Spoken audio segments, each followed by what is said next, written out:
GS science video part 2 में आपका स्वागत है। प्रमुख भारतीय अनुसंधान संस्थान है तो कहाँ पे स्थित है, ये एग्ज़ाम में बहुत महत्वपूर्ण क्वेश्चंस पूछे जाते हैं। तो भाभा एटॉमिक सेंटर ये कहाँ है? ये मुंबई महाराष्ट्र में है। Reactor research centre Kalpakkam Tamil Nadu में है।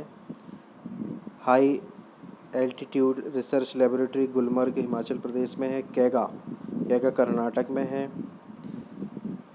कल्पकम में मद्रास एटॉमिक पावर प्रोजेक्ट है, ये तमिलनाडु में है। काकापारा गुजरात में है। नरोरा उत्तर प्रदेश में है। रावत भाटा एटॉमिक सेंटर राजस्थान में है। इसके पश्चात इंडियन रेंजर अथर्स लिमिटेड ये अलवाय केरल में है। Uranium corporation of India limited यह सिवभूमि झारखंड में है। तारापुर महाराष्ट्र मुंबई में है। अंतरिक्ष संस्थान में तुम्बा केरल में है, रॉकेट लॉन्चिंग सेंटर है। फिर इसरो सैटेलाइट सेंटर ये बेंगलुरु कर्नाटक में है। Space application centre Ahmedabad Gujarat में है। इसके पश्चात भारत के प्रमुख वैज्ञानिक एवं तकनीकी संस्थान है श्रीहरिकोटा रेंज सेंटर ये आंध्र प्रदेश में है। इसके पश्चात मास्टर कंट्रोल फैसिलिटी ये हसन कर्नाटक में है। विक्रम साराभाई स्पेस सेंटर ये तिरुवनंतपुरम केरल में है। इसके पश्चात भारतीय कृषि अनुसंधान परिषद के अंतर्गत है सेंट्रल टोबैको रिसर्च सेंटर ये राजमुंदरी आंध्र प्रदेश में है। Central oil and water conservation research and training institute ये देहरादून में है। ये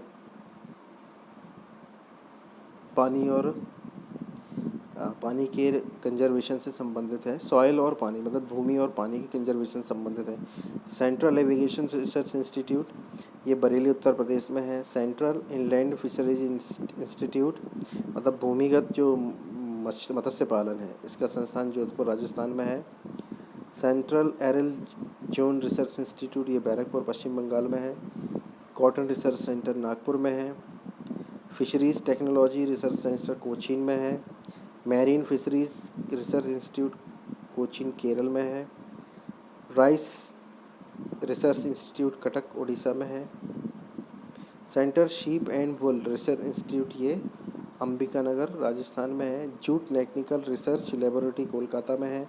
national dairy farming institute Karnal Haryana में है। नेशनल गॉट रिसर्च इंस्टीट्यूट ये मखदूम मथुरा में है, ये बकरियों से संबंधित है। सेंट्रल पोटैटो अनुसंधान संस्थान ये शिमला हिमाचल प्रदेश में आलू से संबंधित है। फिर इंडियन एग्रीकल्चर रिसर्च इंस्टीट्यूट ये नई दिल्ली में है। Indian institute of horticulture research ये बेंगलुरु में है। और इंडिया लेक रिसर्च इंस्टीट्यूट ये रांची झारखंड में है।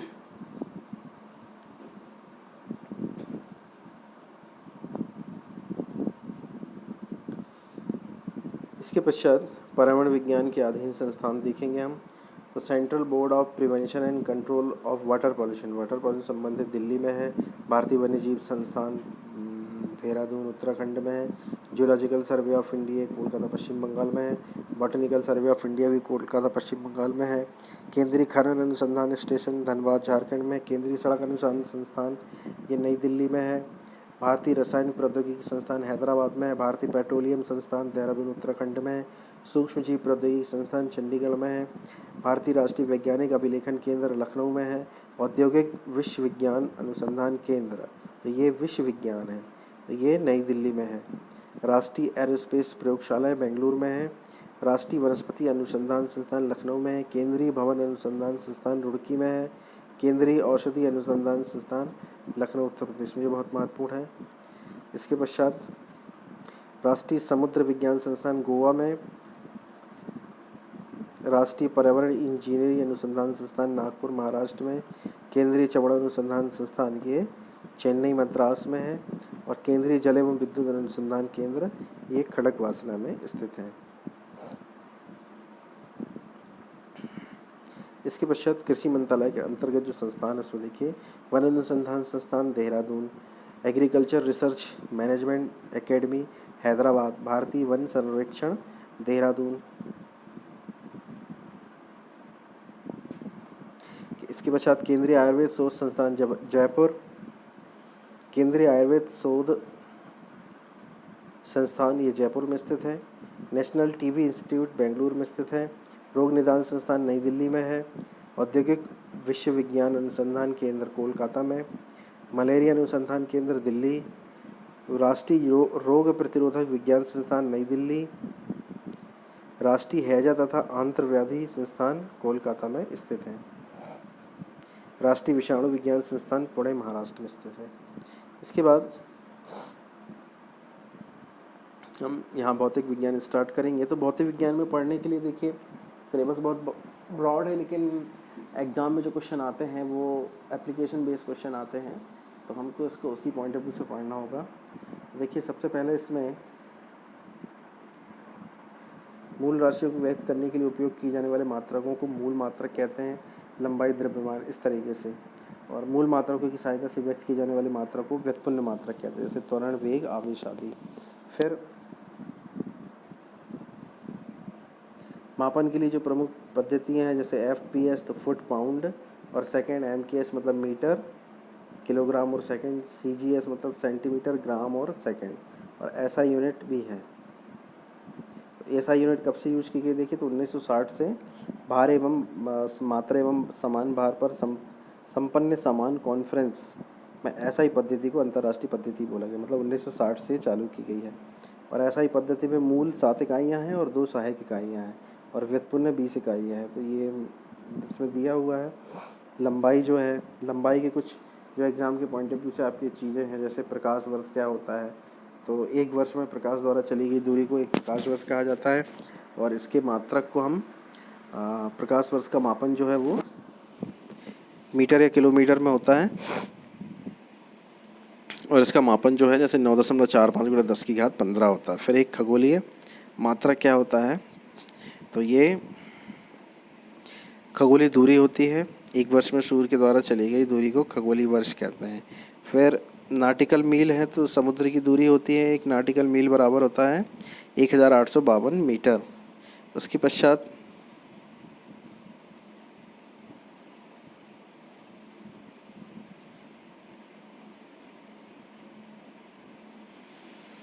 मूल इकाई के संबंध में है। लंबाई की मूल इकाई है मीटर, समय का है सेकेंड, द्रव्यमान का है किलोग्राम, तापक्रम का केल्विन, विद्युत प्रकाश और ज्योति तीव्रता का कैंडेला, विद्युत धारा का एम्पियर और पदार्थ का परिमाण मोल। तो ये सब मूल इकाई है। और सहायक इकाई में समतल कोण का है रेडियन और ठोस कोण का स्टेरेडियन है।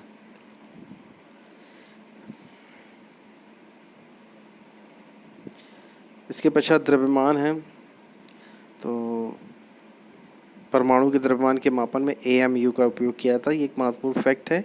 AMU क्या होता है? Atomic mass unit. इसके पश्चात केल्विन क्या है, तो जल के त्रिक बिंदु पर ऊष्मागति का तापमान, इसे जल के त्रिक बिंदु पर ऊष्मागति की तापमान 1/273.16 के भाग द्वारा प्रदर्शित किया जाता है। तो ये इतना इम्पोर्टेंट नहीं है।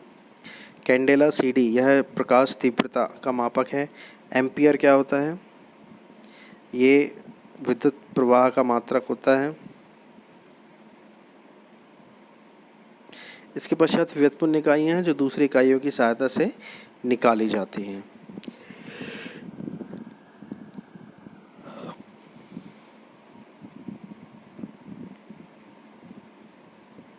अब यहाँ पे महत्वपूर्ण है कि किस भौतिक राशि को किस मात्रक द्वारा मापा जाता है। तो ये भी जो स्टेट एग्ज़ाम में ये क्वेश्चन आ सकते हैं। जैसे विद्युत धारा को एम्पियर द्वारा मापा जाता है, विद्युत प्रतिरोध को ओम द्वारा, विद्युत चालकता को महो द्वारा, ऊष्मा को कैलोरी द्वारा, विद्युत आवेश को कूलाम के द्वारा, तापमान को सेंटीग्रेड, तापमान को केल्विन, दोनों में SI में केल्विन और CGS में सेंटीग्रेड। रेडियो विखंडन को क्यूरी में, रेडियो विखंडन को रदरफोर्ड में भी नापा जाता है। ज्योति तीव्रता डेसिबल, लेंस की शक्ति को डायोप्टर में, बल को डाइन में, ऊर्जा को अर्घ में भी जूल में भी मापा जाता है। नाभिक की ऊर्जा को इलेक्ट्रॉन वोल्ट में, फैराडे, विद्युत धारा को फैराडे में, नाभिक की लंबाई को फर्मी में, बल का गुरुत्वाकर्षण क्या है, तो ग्राम प्रति भार, चुंबकीय प्रेरण को गॉस में, ज्योति चुंबकीय तीव्रता को अरेस्टेड में, आवृत्ति को हर्ट्ज में, शक्ति को किलोवाट में, चुंबकीय क्षेत्र की तीव्रता को टेस्ला में, ज्योति घनत्व को लक्स में और ज्योति फ्लक्स को ल्यूमेन में, ज्योति तीव्रता को कैंडेला में, श्यानता को पॉइज में, दीप्ति को लैम्बर्ट में, ओजोन परत की मोटाई डॉप्सन, सेलों की धारिता एम्पियर घंटा, आयतन की बैरल में, समुद्री गहराई केबल में, कागज़ की मापन रिम में कागज़ को मापा जाता है, क्यूसेक द्रवों के प्रवाह को क्यूसेक में नापा जाता है,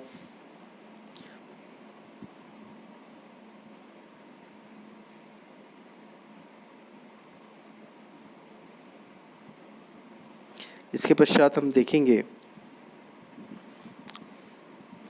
गति के नियम हैं। तो अदिश गति सदिश गति ये है, जिस गति में दिशा होती है वो सदिश गति होती है, और जिस गति में दिशा नहीं होती है केवल विस्थापन होता है वो अदिश गति होती है।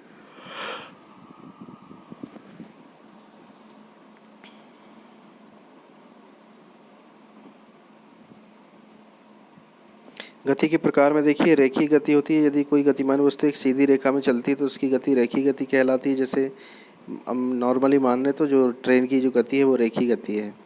इसके पश्चात अनियमित गति है, जो गति निरंतर बदलती रहती है, जैसे फूलों पर मंडराने वाली तितलियों की गति। फिर कंपन गति, कंपन गति में गतिमान वस्तु अपनी गति मार्ग के दोनों ओर विस्थापित होती है, जैसे सरल लोलक की गति। फिर वृत्ति गति, यदि कोई वस्तु वृत्ताकार पथ पर घूम रही तो उसकी वृत्ति गति कहलाती है, जैसे मौत के कुएं में सवार की गति। फिर एक समान वृत्ति गति मतलब समय समांतराल में समय दूरी तय कर रहा है और किसी वृत्त के चारों तरफ घूम रहा तो एक समान वृत्ति गति हो जाएगी, जैसे सूर्य के चारों ओर पिंडों की गति। इसके पश्चात चाल क्या है, तो वस्तु द्वारा एकांक समय में तय की गई दूरी को चाल कहते हैं। तो चार के प्रकार हैं। एक समान चाल मतलब जिसमें समान समय में समान दूरी तय करे। असमान चाल यदि समान समय में असमान दूरी तय करे।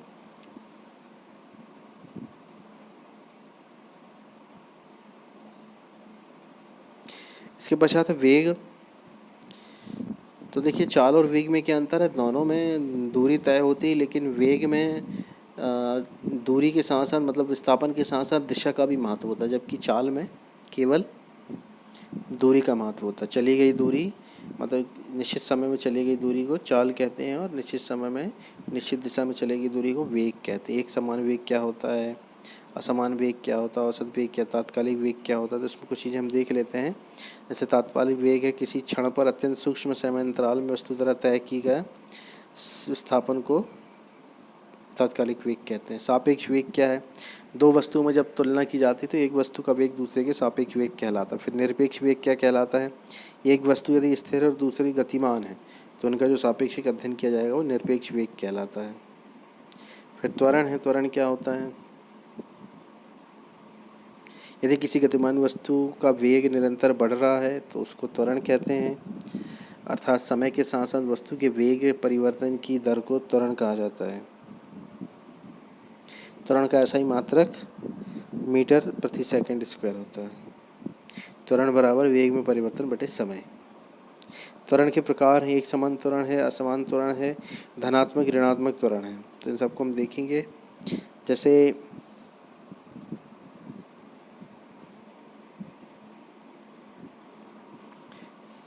एक समान त्वरण क्या है, यदि वस्तु के वेग में समान समय अंतरालों में समान परिवर्तन हो रहा है तो समान त्वरण में वस्तु कहलाती है। जैसे स्वतंत्र रूप से नीचे गिरती हुई वस्तु जो है वो एक समान त्वरण में नीचे आती है। असमान त्वरण मतलब समय में अलग अलग तरह से परिवर्तन हो रहा है।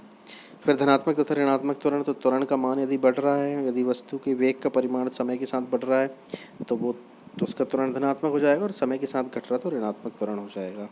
फिर जड़त्व, ये बहुत महत्वपूर्ण है, वस्तु में अपनी विराम अवस्था अथवा ये जड़त्व एक गुण है जो किसी भी वस्तु में होती है, अपनी विराम अवस्था में परिवर्तन का विरोध करती है। और इसी तरीके से अगर किसी समान गति से वो जा रही तो गति में परिवर्तन का विरोध करती है। तो गति अवस्था और विराम अवस्था में वस्तुओं की अवस्था परिवर्तन में विरोध का जो गुण है उसको जड़त्व कहते हैं। जड़त्व जो है द्रव्यमान के अनुक्रमानुपाती होता है। विराम का जड़त्व है। विराम का जड़त्व मतलब ये होता है कि कोई वस्तु अगर विराम अवस्था में है तो वो गति अवस्था में नहीं आती, आने का विरोध करती है, इसे जड़त्व कहते हैं। और गति का जड़त्व क्या है? कोई वस्तु अगर गतिमान है तो वो अपनी गति की अवस्था में परिवर्तन का विरोध करती है। फिर इसके पश्चात न्यूटन की गति के नियम हैं। तो प्रथम नियम क्या बोलता है कि कोई वस्तु विराम अवस्था में है तो वह विराम अवस्था में बनी रहेगी, और एक सरल रेखा में एक समान वेग से चल रही है तो उसी प्रकार चलती रहेगी जब तक उस पर कोई बाह्य बल न लगाया जाए। इसे जड़त्व का नियम भी कहते हैं, गैलीलियो का नियम भी इसे कहा जाता है। और इसमें से देखिए एग्जाम्पल हैं, ग्लास पर रखे गत्ते को अचानक हटा लेने से सिक्का उस पर नहीं गिरता है, क्योंकि पहले दोनों विराम अवस्था में थे और गत्ता हटाने के बाद सिक्का भी विराम अवस्था में ही है। फिर गाड़ी चलने के बाद एकदम ब्रेक लगाने पर यात्री आगे की ओर झुक जाते हैं, जबकि गाड़ी अगर अचानक चल जाए तो यात्री पीछे की ओर झुक जाते हैं। तो यहाँ पे भी जड़त्व के गुण का प्रयोग होता है।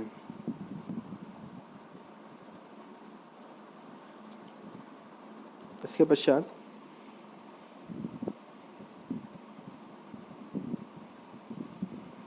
न्यूटन के गति का दूसरा नियम। तो गति के दूसरा नियम ये बोलता है कि किसी वस्तु पर लगाया गया बल उस वस्तु के द्रव्यमान तथा उस वस्तु में बल की दिशा में उत्पन्न त्वरण के गुणनफल के बराबर होता है, मतलब F=ma।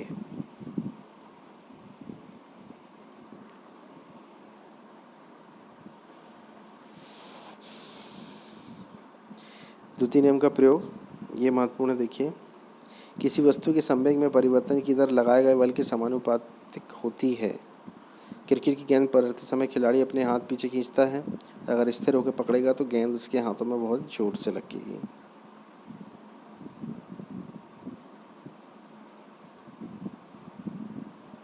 इसके पश्चात बंदूक से निकली गोली का वेग बहुत अधिक होता है तथा शरीर से टकराने पर यह बहुत कम समय में ही शून्य हो जाता है। न्यूटन का गति विषयक तृतीय नियम ये बोलता है कि क्रिया की प्रतिक्रिया होती है जो कि बराबर मात्रा में लेकिन विपरीत दिशा में होती है। नाव से अगर कोई व्यक्ति कूदता है तो नाव से वो जिस तरफ कूदता है उसके अपोजिट साइड नाव जर्क लेती है। इसी प्रकार बंदूक से गोली छोड़ने पर बंदूक झटका देती है और चलाने वाले को हाथ में महसूस होता है।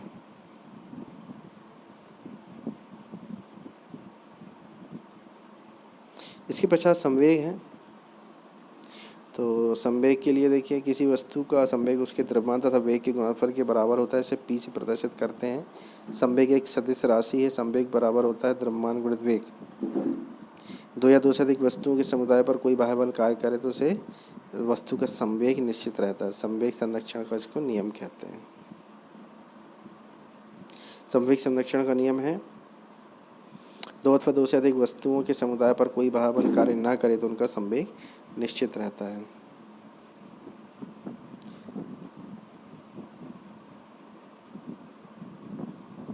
इसके पश्चात है घर्षण, फ्रिक्शन। फ्रिक्शन एक बल है जो उन दो वस्तुओं पर कार्य करता है जो जिनकी सतह कनेक्टेड होती है, एक दूसरे से जुड़ी होती है, स्वतंत्र होती है लेकिन जुड़ी रहती है, तो उनके बीच में फ्रिक्शन एक घर्षण बल कार्य करता है जो उनके मूवमेंट, अगर उनका मूवमेंट अपोजिट साइड में है तो उस पर संवेग कार्य करेगा जो कि उनकी गति को अवरोधी करता है। तो घर्षण कार्य करता है जो उनकी गति को अवरोधी करता है। इसके कारण हम सीधे खड़े हो सकते हैं। गाड़ियों को रोकने में, मशीनों में ऊर्जा व्यय कम करने में उसमें ग्रीस का प्रयोग करते हैं। इसके पश्चात गुरुत्वाकर्षण बल है। तो गुरुत्वाकर्षण बल का एक प्रकार होता है, किसी भी वस्तु को पृथ्वी अपनी ओर खींचती है और इस बल को हम गुरुत्वाकर्षण बल कहते हैं।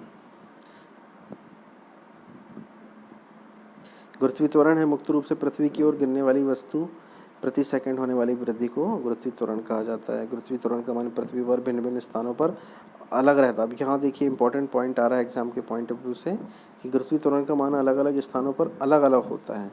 और जैसे भूमध्य रेखा पर इसका मान सबसे कम होता है और ध्रुवों पर इसका मान सबसे अधिक होता है। तो ये पॉइंट इंपॉर्टेंट है एग्जाम के पॉइंट ऑफ व्यू से। गुरुत्वीय त्वरण जी का मान भूमध्य रेखा पर सबसे कम, मतलब सेंटर लाइन में सबसे कम, और जो लास्ट लाइन है, जो ध्रुवों की लाइन है, वहाँ पे गुरुत्वीय त्वरण का मान सबसे अधिक होता है।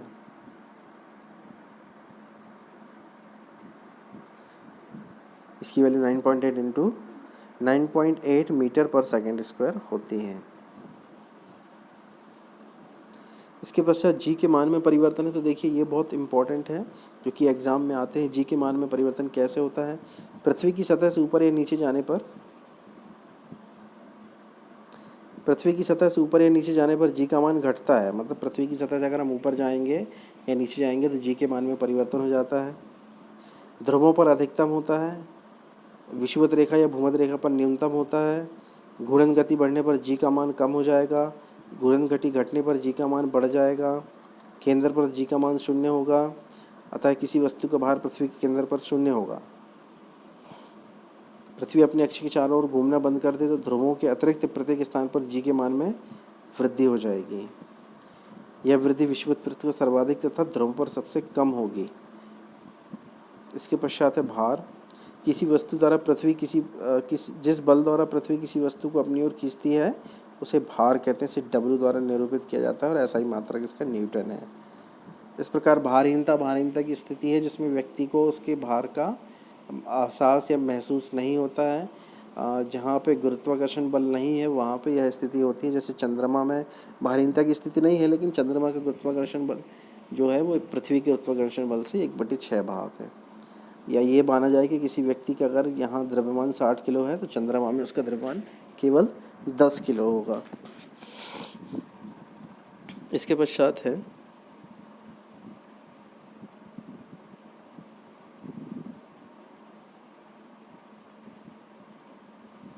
अभिकेंद्रीय बल। अभिकेंद्रीय बल मतलब जो केंद्र की ओर जो बल लगता है अभिकेंद्रीय बल कहलाते हैं। अगर किसी वस्तु को हम किसी मथनी से मथते हैं, जैसे मान लीजिए मही को मथा जाता है या दूध, जमे हुए दूध की मलाई को मथा जाता है तो उसमें घी निकलता है। तो ये जो इसमें जो कार्य में जो बल कार्य करता है उसको अभिकेंद्रीय बल कहते हैं। इस बल के अभाव में वस्तु वृत्ताकार मार्ग में गति नहीं कर पाती। मतलब वृत्ताकार मार्ग में वस्तु को गति करने के लिए अभिकेंद्रीय बल का होना अत्यंत आवश्यक है। इसके एग्जाम्पल हैं, पत्थर के टुकड़े को डोरी से बांधकर जब घुमाया जाता है तो वह एक वृत्ताकार पथ पर घूमता है क्योंकि इस पर अभिकेंद्रीय बल कार्य कर रहा होता है। इसके अलावा पृथ्वी सूर्य के चारों ओर, पृथ्वी और दूसरे ग्रह जो हैं वो सूर्य के चारों ओर अभिकेंद्रीय बल के कारण ही घूमते हैं। इसके पश्चात चौराहे पर मुड़ते समय, तो अभिकेंद्रीय बल का एक बहुत अच्छा एग्जाम्पल है कि जो बड़े जो हाईवे होते हैं उसमें जो मोड़ होते हैं वहाँ पे रोड का एक सिरा थोड़ा सा नीचे झुका के एंगल में बनाया जाता है। उसका कारण ये होता है कि जब गाड़ियाँ तेज़ गति से आके वहाँ मुड़ती हैं तो अगर ये एंगल झुका ना हो तो वो वहाँ पे अभिकेंद्रीय बल का मान जो है वो समाप्त हो जाएगा और गाड़ियों को मोड़ने में काफ़ी दिक्कत आ सकती है। इसलिए अभिकेंद्रीय बल का मान बना रहे, इसलिए अभिकेंद्रीय बल के कारण वस्तुओं के मार्ग में परिवर्तन ना हो और एक्सीडेंट वगैरह ना हो, इसलिए वहाँ पे मार्ग को थोड़ा सा झुकाया जाता है। इसके पश्चात अपकेंद्रीय बल है। तो अपकेंद्रीय बल जो है अभिकेंद्रीय बल के अपोजिट साइड काम करता है। तो किसी भी वस्तु को वृत्ताकार मार्ग में घूमते समय अभिकेंद्रीय बल के अपोजिट जो बल कार्य करता है उसको अपकेंद्रीय बल कहते हैं। इसके एग्जाम्पल हैं, इसकी दिशा केंद्र से दूर होती है। जैसे सर्कस में मौत के कुएं का खेल होता है, कपड़े सुखाने की मशीन है, दूध से मक्खन निकालने की मशीन, सभी में अपकेंद्रीय बल का प्रयोग किया जाता है। फिर लिफ्ट और भार है। तो लिफ्ट में भार की विभिन्न स्थितियाँ होती है। जैसे ऊपर की ओर जाती है तो वास्तविक भार है, ऊपर की ओर जब लिफ्ट जाती है तो जो भार होता है प्रतीत भार वास्तविक भार से अधिक होता है। नीचे की ओर आती है तो कम और स्थिर रहता है तो वास्तविक भार के बराबर होता है। इसके पश्चात गुरुत्वीय केंद्र है। तो गुरुत्वीय केंद्र में संतुलन क्या होता है देखेंगे। तो गुरुत्वीय केंद्र मतलब होता है किसी वस्तु का गुरुत्व केंद्र वह बिंदु होता है जिस पर उस वस्तु का किसी विशेष स्थिति में भार केंद्रित हो अथवा कार्य करता हो। यह किसी वस्तु की निश्चित आकृति आकार के लिए निश्चित होता है और गुरुत्व केंद्र से अगर किसी वस्तु को उठाया जाता है तो उसका भार जो है कम माना जाता है। अब इटली में पीसा की मीनार झुकने के बाद भी नहीं गिरती है क्योंकि उसके गुरुत्व केंद्र से गुजरने वाली ऊर्ध्वाधर रेखा उसके आधार से होकर जाती है। गुरुत्व केंद्र के कारण ही पहाड़ पर चढ़ने वाले व्यक्ति नीचे की ओर झुक जाते हैं क्योंकि उसमें गुरुत्व केंद्र जो है वो पेट से थोड़ा ऊपर की ओर आ जाता है, जिससे कि चढ़ने में आसानी होती है।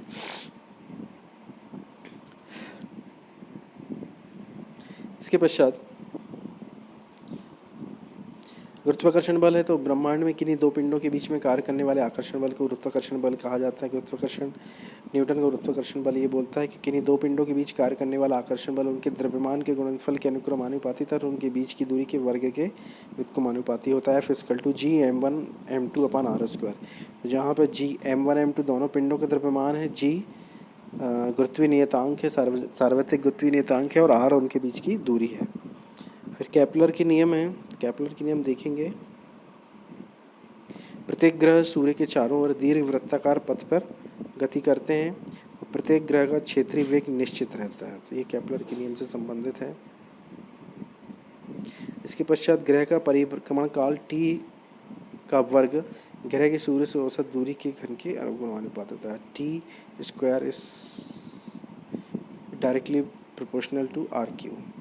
उपग्रह क्या है? किसी ग्रह के चारों ओर परिक्रमा करने वाले पिंड को उसका उपग्रह कहते हैं। उपग्रह की कक्षीय चाल क्या होती है? उपग्रह की कक्षीय चाल उसकी पृथ्वी तल से ऊंचाई पर निर्भर होती है। उपग्रह के द्रव्यमान पर निर्भर नहीं होती है। एक ही त्रिज्या के कक्ष में विभिन्न विभिन्न द्रव्यमानों वाले उपग्रहों की कक्षीय चाल समान होती है। महत्वपूर्ण पॉइंट है। पृथ्वी के तल के अति निकट चक्कर लगाने वाले उपग्रहों की कक्षीय चाल लगभग 8 किलोमीटर प्रति सेकंड होती है।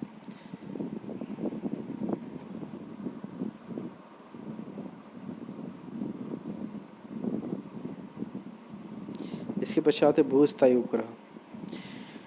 वे उपग्रह जो पृथ्वी के अक्ष के लंबवत तल में पश्चिम से पूर्व की ओर गति करते हैं भूस्थायी उपग्रह कहलाते हैं। इनका परिक्रमण काल 24 घंटे के बराबर होता है। यह पृथ्वी तल से लगभग 36,000 किलोमीटर की ऊंचाई पर रहते हैं।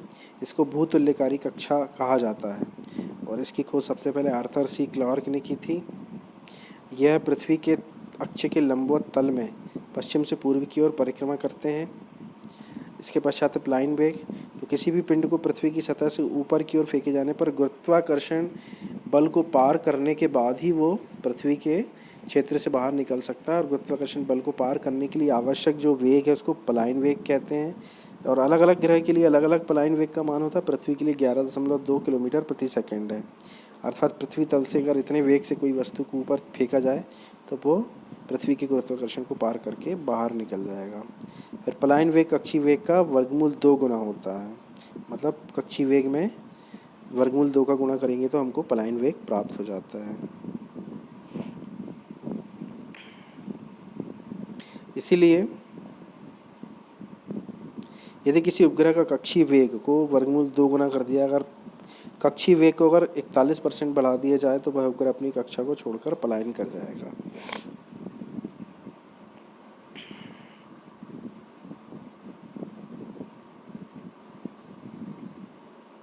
इसके पश्चात देखिए कार्य ऊर्जा और शक्ति के चैप्टर में हम देखेंगे